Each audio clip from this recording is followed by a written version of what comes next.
अरे ये क्या! जिस घर की दीवारें गरीबी की मार से ढहने वाली थीं और जहां भूख ने मासूम बच्चों की आवाज तक छीन ली थी, वहां रातों रात अनाज के ढेरों का अंबार कैसे लग गया? क्या सचमुच खाटू के राजा ने स्वर्ग का सिंहासन छोड़कर एक लाचार मां की रसोई में कदम रखा था? राजस्थान के शेखावटी अंचल के एक छोटे से गांव में पार्वती नाम की एक महिला रहती थी।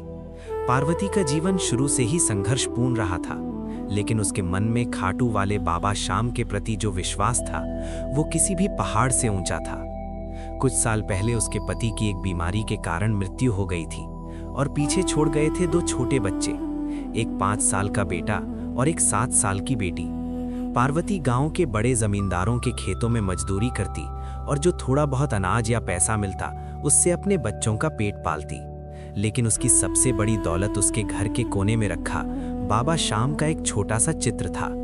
वो हर रोज सुबह शाम बाबा की आरती करती और कहती, बाबा तू तो हारे का सहारा है, मुझ अभागन का हाथ मत छोड़ना। नियति का क्रूर प्रहार तब हुआ जब गांव में लगातार 3 साल तक अकाल पड़ा।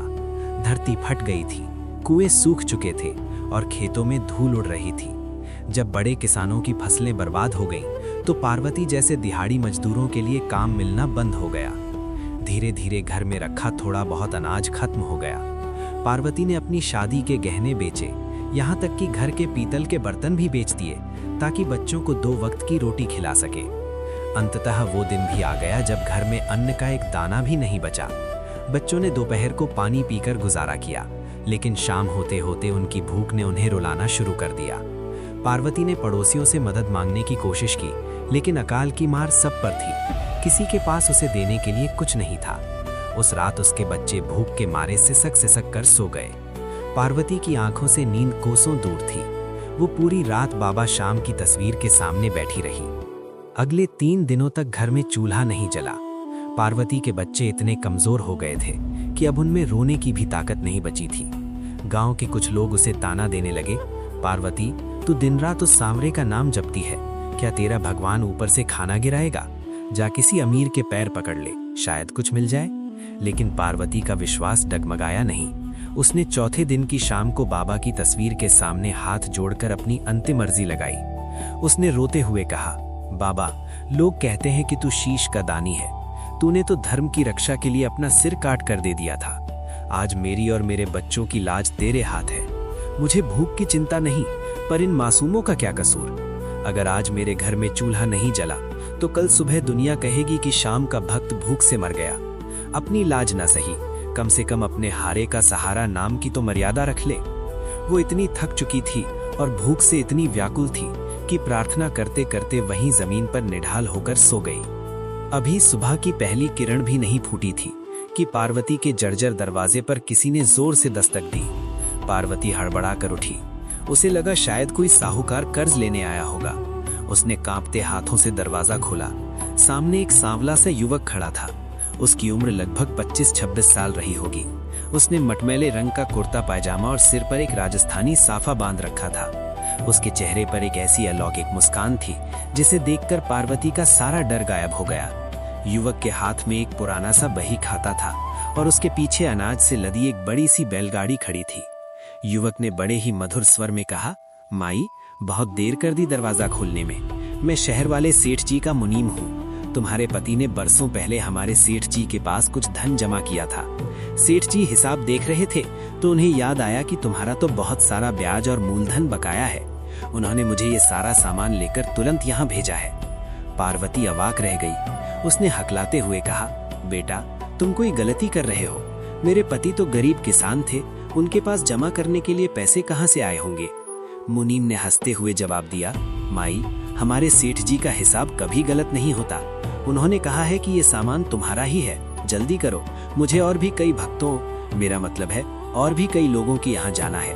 उस सांवले मुनीम ने एक एक करके बैलगाड़ी से सामान उतारना शुरू कर दिया। वो अकेला ही भारी भारी बोरियां ऐसे उठा रहा था जैसे उनमें रुई भरी हो। उसने घर के आंगन में अनाज की 5 बोरियां, घी के डिब्बे, शक्कर, दालें और यहाँ तक कि बच्चों के लिए नए रेशमी वस्त्र भी रख दिए। पार्वती ये सब देख रही थी और उसकी आंखों से आंसू थम नहीं रहे थे। जब सामान उतर गया तो पार्वती अंदर से पानी लेने गई। जब वो वापस आई तो उसने देखा कि वो युवक बैलगाड़ी लेकर जाने की तैयारी कर रहा था। पार्वती ने दौड़कर उसके पैर पकड़ लिए और पूछा, बेटा, कम से कम अपने सेठ जी का नाम तो बता दे, मैं मरते दम तक उनका एहसान नहीं भूलूंगी। युवक ने नीले आसमान की ओर देखा और मुस्कुराकर कहा, माई, मेरे सेठ जी को सारा संसार सांवरिया सेठ के नाम से जानता है। वे किसी का उधार नहीं रखते, बस सही वक्त का इंतजार करते हैं। और हाँ, उन्होंने ये भी कहा है कि अब तुम्हें मजदूरी करने की जरूरत नहीं, ये भंडार कभी खत्म नहीं होगा। इतना कहकर उसने बैलगाड़ी को आगे बढ़ाया और देखते ही देखते वो गांव की धुंध और कोहरे में ओझल हो गया। जब पार्वती ने घर के अंदर आकर अनाज की बोरियां खोली तो उसकी चीख निकल गई। पहली बोरी के ठीक ऊपर एक ताजा मोर पंख रखा था और दूसरी बोरी में तुलसी के पत्तों की भीनी भीनी खुशबू आ रही थी।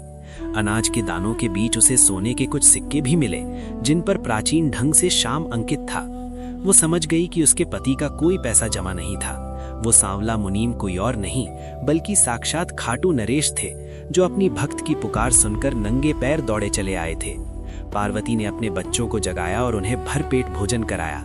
जब गांव वालों को ये खबर मिली तो वे भीड़ लगाकर पार्वती के घर पहुंच गए। जो लोग कल तक उसका मजाक उड़ा रहे थे, वे भंडार देखकर दंग रह गए। गांव के सरपंच ने जब वो मोर पंख देखा तो वो पार्वती के चरणों में गिर पड़ा और बोला, पार्वती, तू धन्य है। हम पत्थरों में भगवान ढूंढते रहे और तूने अपने विश्वास से साक्षात जगन्नाथ को अपनी रसोई में बुला लिया। कहते हैं कि उस दिन के बाद पार्वती के घर का वो कोना जहां वो अनाज रखा गया था कभी खाली नहीं हुआ। उसने अपना पूरा जीवन गरीबों की सेवा में लगा दिया। वो अनाज जितना बांटा जाता उतना ही बढ़ जाता। आज भी खाटू जाने वाले रास्तों पर ये कहानी सुनाई जाती है। इस महान लीला की सीख, परिस्थिति चाहे कितनी भी विपरीत हो, ईश्वर पर विश्वास कभी कम नहीं होना चाहिए। भगवान धन दौलत से नहीं बल्कि भाव और आंसुओं से पिघलते हैं। वे किसी भी रूप में आ सकते हैं, एक मुनीम, एक अजनबी या एक साधारण मददगार बनकर। जब दुनिया कहती है कि सब खत्म हो गया, तब बाबा श्याम मुस्कुराकर कहते हैं, अकेला नहीं है तू, तेरा यार खड़ा है। हारे का सहारा बाबा श्याम हमारा।